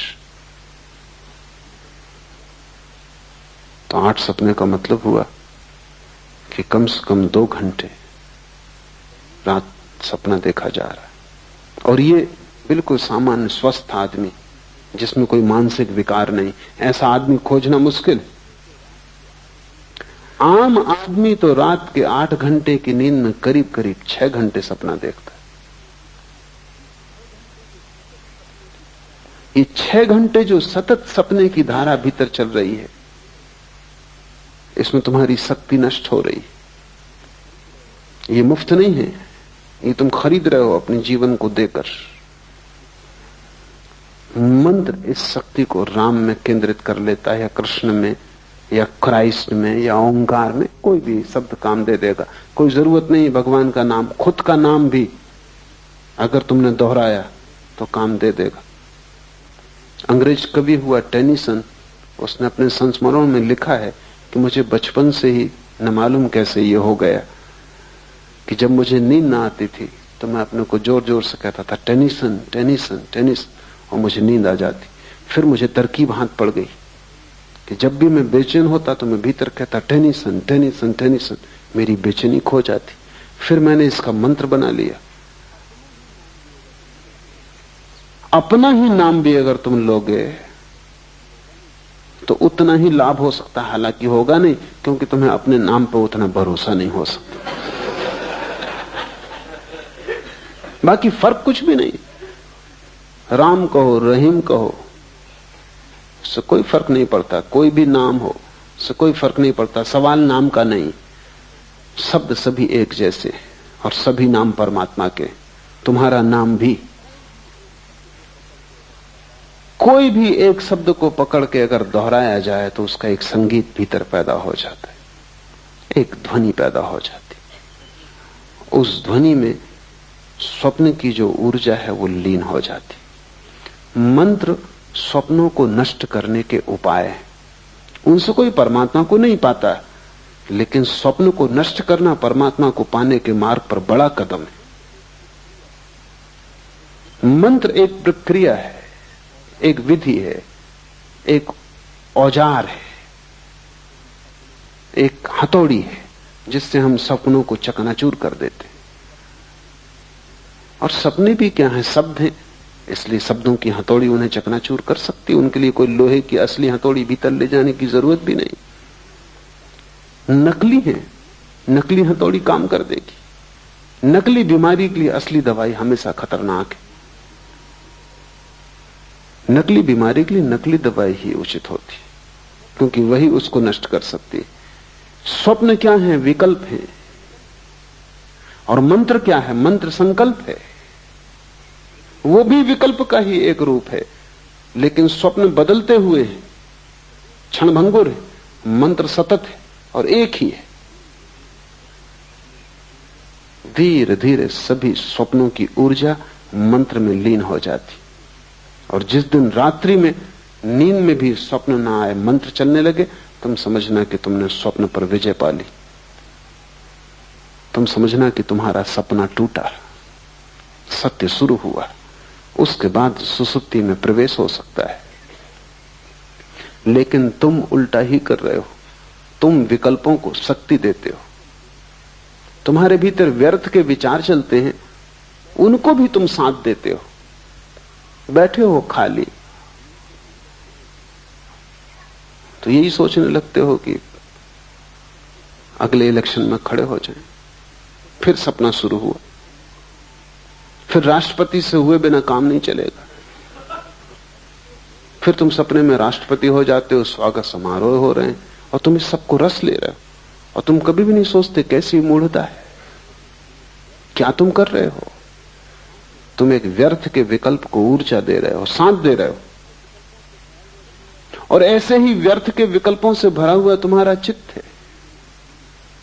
अगर हम आदमी के जीवन की पूरी खोजबीन करें तो 99% इसी तरह के सपनों में खो जाता है। धन के सपने, साम्राज्य के सपने, शक्ति के सपने।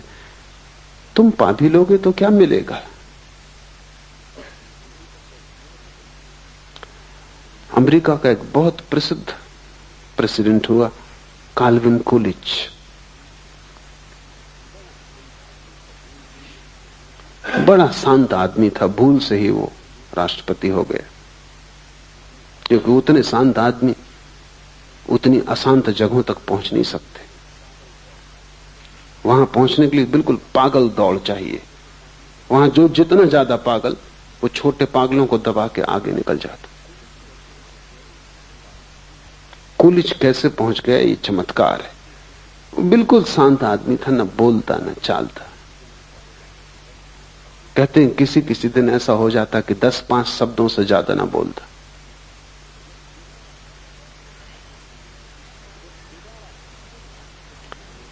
जब दोबारा फिर राष्ट्रपति के चुनाव का समय आया तो मित्रों ने कहा कि तुम फिर खड़े हो जाओ। उसने कहा कि नहीं।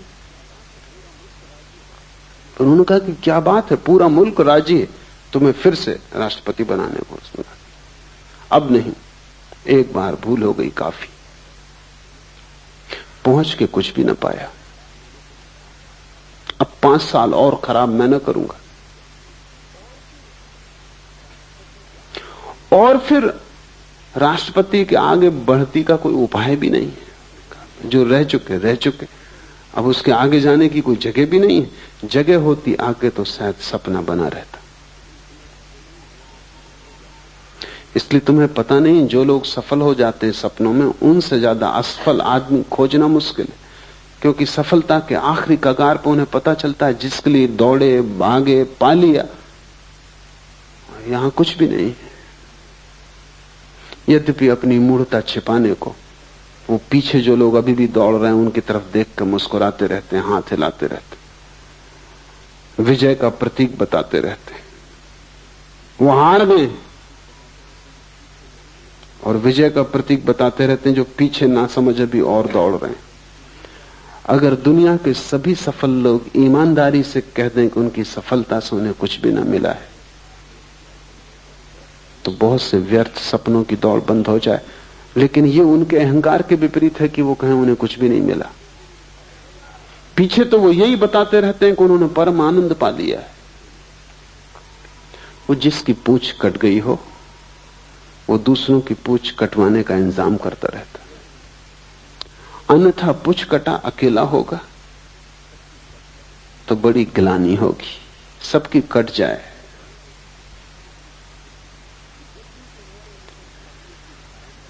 जब भी तुम्हारे भीतर स्वप्न की धारा चले, तब जरा जग के देखना कि क्या तुम कर रहे हो। बच्चे शेक्सपियरियों की कहानियां पढ़ते हैं, वो सब कहानियां तुम्हारे संबंध में। मन शेक्सपियर है, और जब तक तुम स्वप्न देखते हो तब तक तुम शेक्सपियर रहोगे। शेक्सपियर का मतलब है व्यर्थ के सपने देख रहा है और उन सपनों को सच मान रहा है। भगवान न करे कि वो सपने सच हो जाएं, क्योंकि उनको सच करने में बड़ी शक्ति लगानी पड़ेगी, और जब वे सच हो जाएंगे तब तुम पाओगे उनसे कुछ भी न पाया। हाथ राख लगती है सदा। इस संसार की सभी सफलताएं राख में बदल जाती। लेकिन जब तक राख हाथ में आती तब तक जीवन हाथ से निकल चुका होता है, लौटने का उपाय नहीं होता।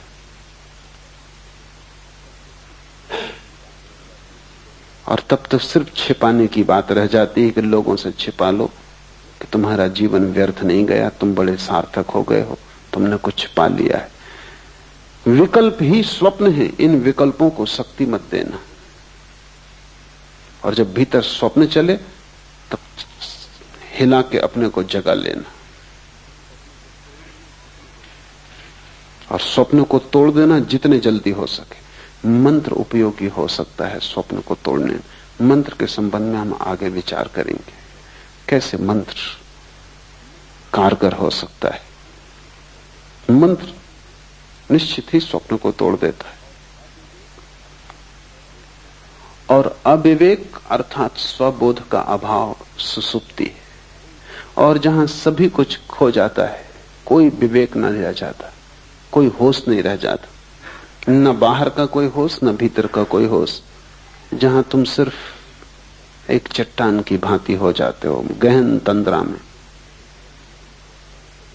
लेकिन तुम देखो कि तुम्हारा जीवन कैसा उपद्रव होगा, क्योंकि जब भी तुम गहरी तंद्रा में हो जाते हो तभी सुबह उठ के तुम कहते हो कि रात बड़ी आनंददायी नींद आई। थोड़ी देर सोचो कि तुम्हारा जीवन कैसा नरक होगा कि तुम्हें सिर्फ नींद में सुख आता है। बेहोशी में भर सुख आता है, बाकी तुम्हारा जीवन एकदम दुख ही दुख है। अच्छी नींद आ जाती तो तुम कहते हो काफी हो गए, और नींद का अर्थ है बेहोशी। लेकिन ठीक ही है, तुम्हारे लिए काफी हो गया, क्योंकि तुम्हारी पूरी जिंदगी सिर्फ चिंता, तनाव, बेचैनी के अतिरिक्त और कुछ भी नहीं। उसमें तुम आराम कर लेते हो थोड़ी देर के लिए तो तुम समझते हो सब पा लिया, जबकि वहां कुछ भी नहीं है। नींद का अर्थ है कि जहां कुछ भी नहीं, न बाहर का जगत है न भीतर का जगत है, जहां सब अंधकार में खो गया। हाँ, लेकिन विश्राम मिल जाता है। विश्राम लेके भी तुम क्या करोगे? सुबह तुम फिर उसी दौड़ में लगोगे। विश्राम से जो शक्ति तुम्हें मिलती है तुम उसे नए तनाव बनाने में लगाओगे, नई चिंताएं ढालोगे। रोज तुम विश्राम करोगे और रोज तुम नई चिंताएं ढालोगे। काश तुम इतनी सी ही बात समझ लो कि नींद में जब इतना आनंद मिलता है, बेहोश तंद्रा में जब इतना आनंद मिलता है, क्यों? क्योंकि वहां कोई तनाव नहीं, वहां कोई चिंता नहीं, वहां तुम भूल गए सब उपद्रव। अगर बेहोशी में भी उपद्रव भूल के इतना आनंद मिलता है तो तुम सोचो, जिस दिन उपद्रव खो जाएंगे और तुम होश में रहोगे, उस दिन कैसा आनंद तुम्हें उपलब्ध हो सकेगा। उसे हमने मोक्ष कहा है, वो निर्वाण है, वो ब्रह्मानंद है। नींद में इतना मिल जाता है क्योंकि उपद्रव नहीं दिखाई पड़ते। तो जब उपद्रव सच में ही खो जाते हैं, तनाव सच में ही विसर्जित हो जाते हैं, और तुम 24 घंटे उतने विश्राम में रहने लगते हो जैसी गहरी निद्रा में कभी कभी कोई व्यक्ति पहुंचता है। जब वैसी 24 घंटा सतत तुम्हारी शांत स्थिति बनी रहती, तब तुम्हें कैसे आनंद के राज्य का अनुभव नहीं होगा। उसे थोड़ा सोचो, क्योंकि समाधि सुसुप्ति जैसी है, सिर्फ एक फर्क है उसमें कि वहां होश है। तुरीयावस्था सुसुप्ति जैसी है, सिर्फ एक फर्क है कि वहां प्रकाश है और सुसुप्ति में अंधकार है। समझो कि तुम्हें एक स्ट्रेचर पर बेहोश अवस्था में इस बगीचे में लाया जाए, सूरज की किरणें तुम्हें छुएंगी, क्योंकि सूरज की किरणें बेहोश नहीं, बेहोश तुम हो। हवाओं के झोंके तुम्हारे ऊपर से गुजरेंगे, हल्की थपकियां देंगे, क्योंकि वे बेहोश नहीं, बेहोश तुम हो। फूल की पखरियों से गंध तुम्हारे नासापुटों तक आएगी, क्योंकि फूल बेहोश नहीं, बेहोश तुम हो। सुबह की पड़ी हुई ओस की ताजगी तुम्हें छुएगी, क्योंकि ओस बेहोश नहीं है, बेहोश तुम हो। सब घटित होगा, लेकिन तुम्हें कुछ भी पता नहीं। 2 घंटे बाद जब तुम होश में आओगे, तुम कहोगे बड़ा विश्राम था। इस विश्राम में उस ओस का भी दान होगा, फूल की गंध का भी, सूरज की किरण का भी, हवा के झोंकों का भी, लेकिन उनका तुम्हें कुछ भी पता नहीं। तुम बेहोश थे तब भी तुम लौट के होश में आके कहते हो बड़ा सुख आया। थोड़ी देर कल्पना करो कि तुम होश से बैठे हो, फूल की गंध बरस रही, सूरज की किरणें बरस रही, ओस ने सब ताजा कर दिया है, सब नया कर दिया है। हवाओं के झोंके वृक्षों में गीत पैदा करते हैं, तुम होश से भरे बैठे हो, तब तुम्हारे आनंद। सुसुप्ति में तुम वहीं पहुंचते हो जहां बुद्ध और महावीर और शिव जागृत अवस्था में पहुंचते हैं। नींद में भी तुम सुबह थोड़ी सी खबर लाते हो कि बड़ा सुख था, हालांकि तुम साफ नहीं कर सकते कि कैसा सुख था। तुम कुछ बता नहीं सकते, कुछ व्याख्या नहीं कर सकते, कुछ स्वाद की खबर नहीं दे सकते। नींद में गहरी, लेकिन फिर भी तुम सुबह थोड़ी सी ताजगी लेके आते हो। सुबह उठते हुए आदमी की जो रात गहरी नींद में सोया हो, उसके चेहरे पर बुद्धत्व की थोड़ी सी झलक होती। खासकर छोटे बच्चे जो कि सच में गहरी नींद सोते हैं, क्योंकि जैसे जैसे तुम्हारी चिंताएं बढ़ने लगती हैं, गहरी नींद भी मुश्किल हो जाती। छोटे बच्चों को सुबह उठते समय देखो, इसके पहले कि उनकी नींद टूटे, उनके चेहरे को देखो, उस पर बुद्धत्व की ताजगी होती। कहीं भीतर कोई आनंदपूर्ण घटना घट रही जिसका उसे होश नहीं, लेकिन घटना घट रही। सुसुप्ति में सब तनाव खो जाते, लेकिन विवेक नहीं होता। और समाधि में, तुरीयावस्था में सब तनाव खो जाते हैं और विवेक होता है। विवेक धन सुसुप्ति बराबर समाधि। और तीनों का भोक्ता वीरेश कहलाता है। जागृत को, स्वप्न को, सुसुप्ति को, तीनों का भोक्ता, तीनों से जो पृथक है, तीनों से जो अन्य है, तीनों से जो गुजरता है, तीनों को जो भोगता है लेकिन तादात्म्य नहीं करता, जो तीनों के पार जाता है लेकिन अपने को अन्य मानता है, तीनों से भिन्न जो है वही वीरेश है। वीरेश का अर्थ है वीरों में वीर है, महावीर है। वीरेश शिव का एक नाम है। हमने महावीर उन्हीं पुरुषों को कहा जिन्होंने समाधि पा ली। हम महावीर उसको नहीं कहते जो गौरी शंकर पर चढ़ गया। ठीक है, साहस किया, लेकिन गौरी शंकर कोई आखिरी ऊंचाई नहीं है। हम महावीर उसको भी नहीं कहते जो चांद पर पहुंच गया। साहस किया, लेकिन चांद पर पहुंचना कोई आखिरी मंजिल नहीं। हम तो वीरेश उसे कहते हैं, महावीर उसे कहते हैं जिसने आत्मा को पा लिया, जिसने परमात्मा को पा लिया। क्योंकि परमात्मा से और ऊंचा गौरी शंकर कहां, और परमात्मा से और आगे मंजिल कहां। जिसने आखिरी पा लिया, हम उसी को महावीर कहते हैं। उससे कम पर हम राजी नहीं है, क्योंकि चांद पे पहुंच के क्या होगा। चांद पे पहुंच के सिर्फ और आगे पहुंचने के रास्ते खुलते हैं। अब मंगल पे पहुंचना होगा। मंगल पे पहुंच के क्या होगा, अनंत विस्तार है। हम महावीर उसे कहते हैं जो वहां पहुंच गया जिसके आगे अब पहुंचने को कोई जगह ना बची। और क्यों कहते हैं महावीर उसे? क्योंकि उससे बड़ा कोई दुस्साहस नहीं, स्वयं को पा लेने से बड़ा कोई दुस्साहस नहीं, उससे बड़ी कोई साहसिक अभियान नहीं है। क्योंकि उसके मार्ग पर जितनी कठिनाइयां हैं उतनी कठिनाइयां किसी मार्ग पर नहीं। उस तक पहुंचने में जितनी तपश्चर्या से तुम्हें गुजरना पड़ेगा और कहीं पहुंचने में वैसी तपश्चर्या से नहीं गुजरना पड़ता। स्वयं की यात्रा सबसे दुर्भर यात्रा है, वो खडक की धार है। शायद इसीलिए तुम स्वयं से भागे हुए हो और संसार में अपने को यहां वहां उलझा रहे हो। शायद इसी कारण आत्मज्ञान की बात मन को पकड़ती भी है, फिर भी तुम हिम्मत नहीं जुटाते। कहीं कोई डर पकड़ लेता है। कठिन है, अकेले जाना होगा। सबसे बड़ी कठिनाई तो यह है कि दुनिया में सब जगह तुम किसी के साथ जा सकते हो, सिर्फ एक जगह है जहां तुम्हें अकेले जाना होगा। वहां पत्नी साथ ना होगी, भाई साथ ना होगा, मित्र साथ ना होगा, गुरु तक भी वहां साथ नहीं हो सकता, सिर्फ इशारा कर सकता है। बुद्ध ने कहा है, बुद्ध इशारा करते, जाना तुम्हें होगा। और अकेले होने में डर लगता है।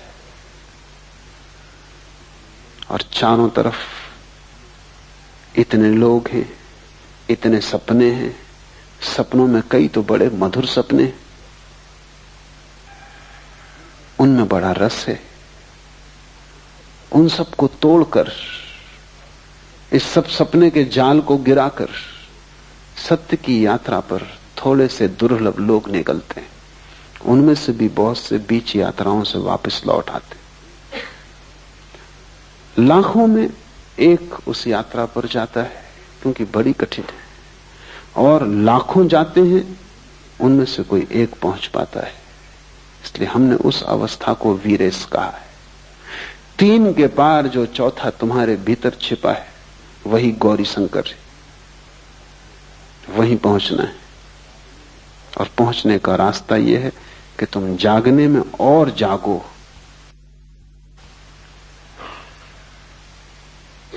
अभी तुम कुनकुने हो, जलती हुई लपट हो जाओ जागरण की, ताकि ये लपट स्वप्न में प्रवेश कर जाए।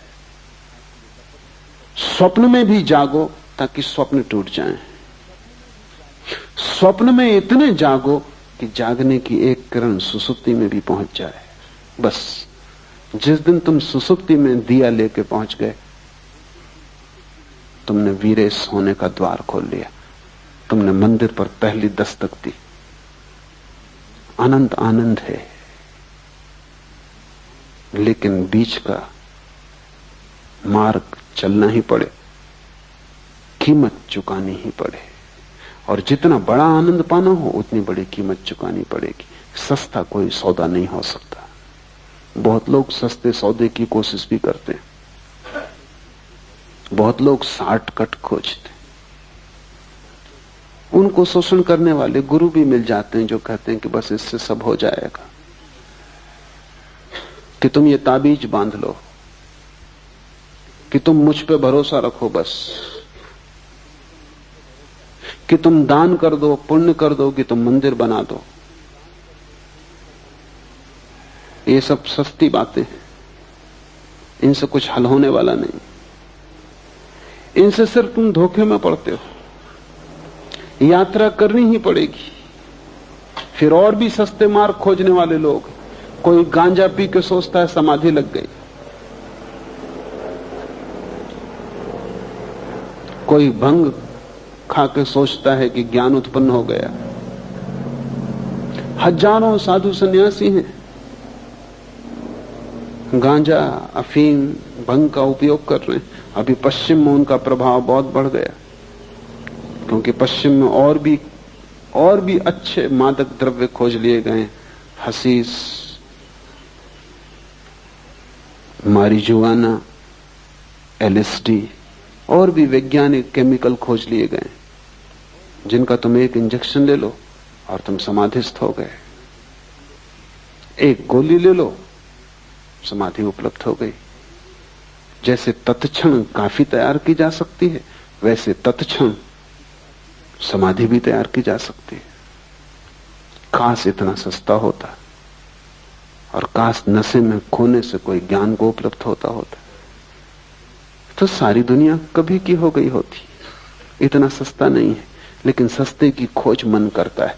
मन चाहता है किसी तरह बीच का रास्ता कट जाए, और हम जहां हैं वहां से हम सीधे मोक्ष में प्रवेश कर जाएं। बीच का रास्ता नहीं कट सकता, क्योंकि इस रास्ते से गुजरने में ही तुम्हारा मोक्ष आएगा। क्योंकि रास्ता सिर्फ रास्ता नहीं है, रास्ता तुम्हारा विकास भी है।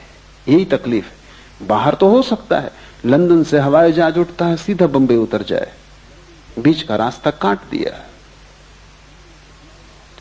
लेकिन लंदन से जो आदमी बैठा, वो बंबई में वही आदमी उतरेगा जो लंदन से बैठा था। कोई दूसरा आदमी नहीं उतर सकता, उसमें कोई विकास नहीं हुआ।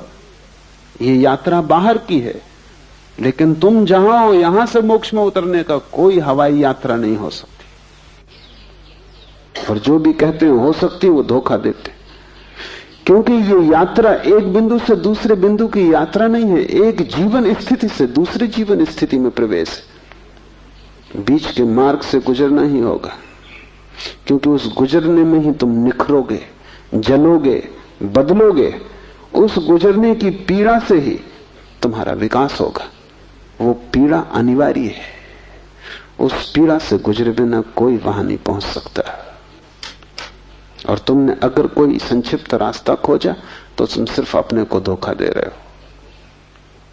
पश्चिम में संक्षिप्त की बड़ी तलाश है, इसलिए महेश योगी जैसे व्यक्तियों का बड़ा प्रभाव है। उस प्रभाव का कुल कारण इतना कि वो कहते हैं कि हम जो कह रहे हैं ये जेट स्पीड है। हम जो कह रहे हैं ये छोटा सा जो मंत्र है, रोज 15 मिनट कर लेने से तुम सीधे पहुंच जाओगे। कुछ और करने की जरूरत नहीं।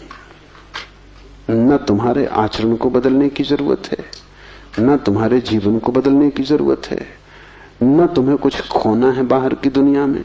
कुछ करना नहीं है, बस तुम्हें बैठ के 15 मिनट विश्राम करके ये मंत्र का जाप कर लेना। बस ये मंत्र सब कुछ है। मंत्र कीमती चीज है पर सब कुछ नहीं।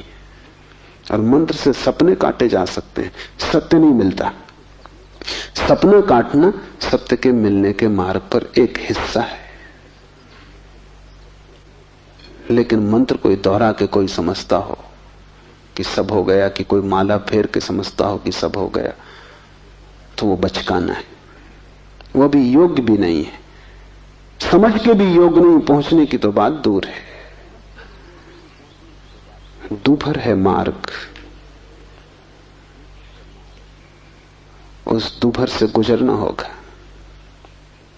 और इसलिए ये सूत्र कहता है उद्यम चाहिए, इतनी महान प्रयत्न करने की आकांक्षा चाहिए, अभीप्सा चाहिए कि तुम अपने को पूरा दांव पर लगा दो। मोक्ष खरीदा जा सकता है, लेकिन तुम अपने को पूरा दांव पर लगा दो तो ही, इससे कम में नहीं चलेगा। कुछ और तुमने दिया वो देना नहीं है, वो कीमत नहीं चुकाई तुमने। अपने को पूरा दे डालोगे तो ही कीमत चुकती है और उपलब्धि होती है। आज इतना ही।